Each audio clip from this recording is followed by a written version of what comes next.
खिचड़ी का पर्व क्यों मनाया जाता है? हिंदी स्क्रिप्ट। भारत की संस्कृति पर्वों और परंपराओं से समृद्ध है। हर पर्व के पीछे कोई न कोई धार्मिक, सामाजिक और वैज्ञानिक कारण छिपा होता है। इन्हीं पर्वों में से एक है खिचड़ी का पर्व, जिसे विशेष रूप से उत्तर भारत में बड़े श्रद्धा और उत्साह के साथ मनाया जाता है। खिचड़ी का पर्व मुख्य रूप से मकर संक्रांति के दिन मनाया जाता है। इस दिन सूर्य देव धनु राशि से मकर राशि में प्रवेश करते हैं। इसे सूर्य का उत्तरायण होना कहा जाता है। शास्त्रों में उत्तरायण को अत्यंत शुभ माना गया है। माना जाता है कि इसी दिन से देवताओं का दिन प्रारंभ होता है।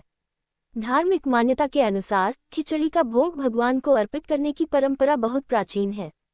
कहा जाता है कि भगवान शिव और भगवान विष्णु को खिचड़ी अत्यंत प्रिय है। प्रयागराज में मकर संक्रांति के दिन भगवान को खिचड़ी अर्पित करने की विशेष परंपरा है, जिसे खिचड़ी चढ़ाना कहा जाता है। खिचड़ी का पर्व केवल धार्मिक ही नहीं, बल्कि वैज्ञानिक दृष्टि से भी अत्यंत महत्वपूर्ण है। मकर संक्रांति के समय ठंड अधिक होती है। ऐसे मौसम में चावल और दाल से बनी खिचड़ी शरीर को गर्मी देती है, पचने में आसान होती है और स्वास्थ्य के लिए बहुत लाभकारी मानी जाती है। इसमें तिल, घी और सब्जियां मिलाकर इसे और भी पौष्टिक बनाया जाता है। सामाजिक दृष्टि से खिचड़ी का पर्व समानता और एकता का संदेश देता है।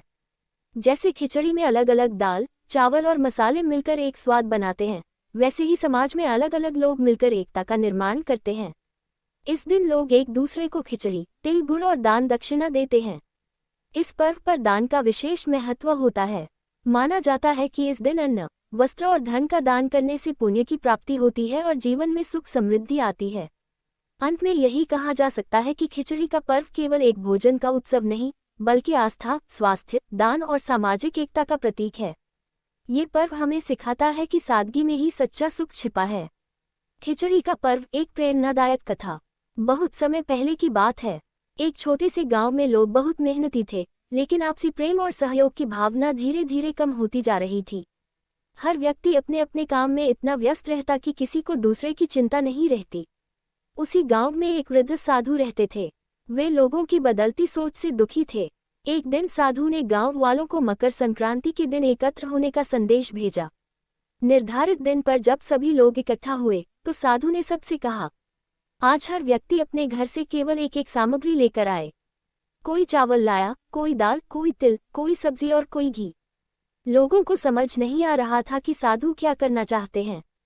साधु मुस्कुराए और बोले, इन सब को मिलाकर आज हम खिचड़ी बनाएंगे।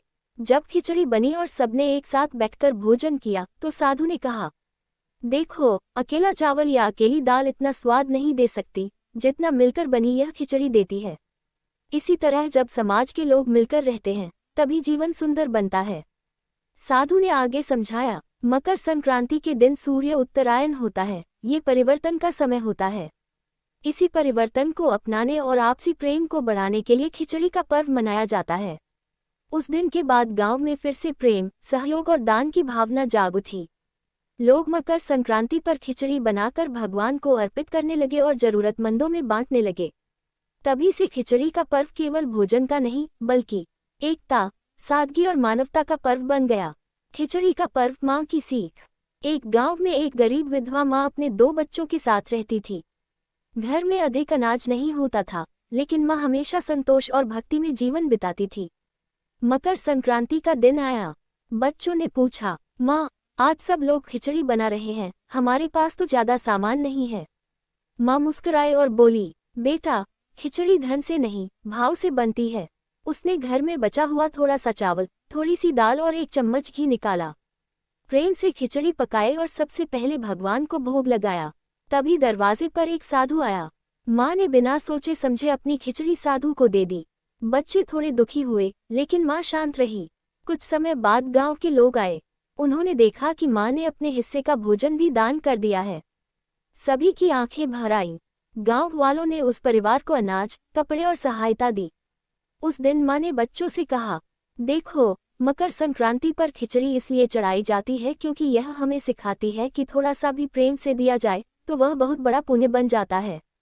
तभी से उस गांव में खिचड़ी का पर्व दान, करुणा और सेवा के प्रतीक के रूप में मनाया जाने लगा। खिचड़ी का पर्व भगवान की परीक्षा। एक समय की बात है। एक नगर में एक बहुत ही गरीब ब्राह्मण रहता था। उसके पास धन नहीं था, लेकिन उसकी भक्ति अटूट थी। मकर संक्रांति का दिन आया। ब्राह्मण के घर में केवल थोड़ा सा चावल और दाल बची थी। ब्राह्मण की पत्नी बोली, आज खिचड़ी का पर्व है, पहले भगवान को भोग लगाएंगे, फिर जो बचेगा वही खाएंगे। उन्होंने प्रेम से खिचड़ी बनाए और भगवान को अर्पित करने ही वाले थे कि तभी द्वार पर एक भूखा यात्री आ गया। यात्री बोला, माता, कई दिनों से भूखा हूँ। ब्राह्मण ने बिना हिचकिचाहट पूरी खिचड़ी उसे दे दी। दोनों पति पत्नी भूखे रह गए, लेकिन मन में संतोष था। रात को स्वप्न में ब्राह्मण को भगवान विष्णु के दर्शन हुए। भगवान ने कहा, वत्स, आज तुमने मुझे नहीं बल्कि मेरे भीतर बसे प्राणी को भोजन कराया है। यही सच्ची खिचड़ी है। अगले दिन नगर के राजा को स्वप्न आया और उसने ब्राह्मण की सहायता की। ब्राह्मण का जीवन बदल गया। तभी से खिचड़ी का पर्व ये सिखाता है कि भोग से बड़ा दान और भोजन से बड़ी भक्ति कोई नहीं। खिचड़ी का पर्व किसान की समझ। एक गांव में हरिराम नाम का एक मेहनती किसान रहता था। वह बहुत ईमानदार था, लेकिन अपने छोटे से खेत की वजह से हमेशा चिंता में रहता था। मकर संक्रांति का दिन आया। गांव में खिचड़ी का पर्व मनाया जा रहा था। हर घर में खिचड़ी बन रही थी। हरिराम के घर में सिर्फ थोड़ा सा चावल और मूंग की दाल थी। हरिराम ने अपनी पत्नी से कहा, हम भी खिचड़ी बनाएंगे, चाहे थोड़ी ही क्यों न हो। दोनों ने प्रेम से खिचड़ी पकाई। तभी गांव के कुछ गरीब बच्चे दरवाजे पर आ गए। हरिराम ने बिना सोचे अपनी खिचड़ी बच्चों में बांट दी। पत्नी ने डरते हुए पूछा, अब हम क्या खाएंगे? हरिराम मुस्कुराया, आज का पर्व सिखाता है कि देने से कमी नहीं, बढ़ोतरी होती है। उसी दिन गांव के प्रधान ने हरिराम की उदारता देखी। उसने अगले मौसम में बीज और सहायता दी। अगली फसल बहुत अच्छी हुई। हरिराम ने सबको बताया, खिचड़ी का पर्व हमें सिखाता है कि मिल बांटकर खाने वाला कभी खाली नहीं रहता। खिचड़ी का पर्व गंगा किनारे की कथा। बहुत समय पहले प्रयागराज के पास गंगा किनारे एक छोटा सा गांव था। हर साल मकर संक्रांति पर लोग गंगा स्नान करके भगवान को खिचड़ी चढ़ाते थे। उसी गांव में मोहन नाम का एक नाविक रहता था। वह बहुत गरीब था, लेकिन मन से साफ था।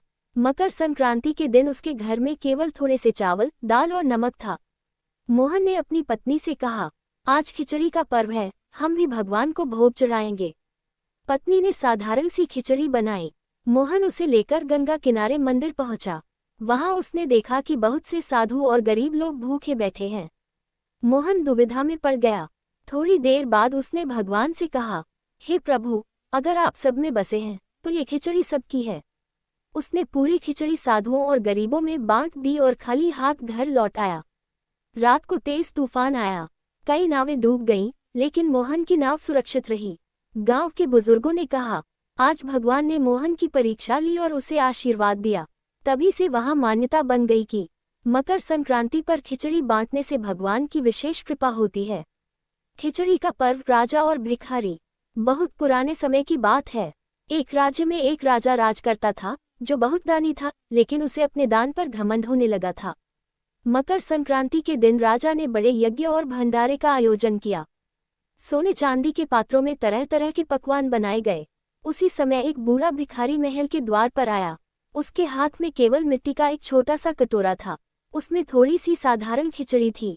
भिखारी राजा से बोला, महाराज, क्या आप मेरी खिचड़ी स्वीकार करेंगे? राजा हंस पड़ा और बोला, इतनी साधारण खिचड़ी मेरे भंडारे के सामने क्या महत्व रखती है? तभी आकाश से आवाज आई, हे राजन, मकर संक्रांति पर भाव से दी गई खिचड़ी अहंकार से दिए गए भोज से बड़ी होती है। राजा को अपनी गलती समझ आ गई। उसने भिखारी की खिचड़ी सम्मान से ली और स्वयं बैठकर खाई। उस दिन राजा ने सीखा कि खिचड़ी का पर्व सादगी, विनम्रता और समानता का संदेश देता है।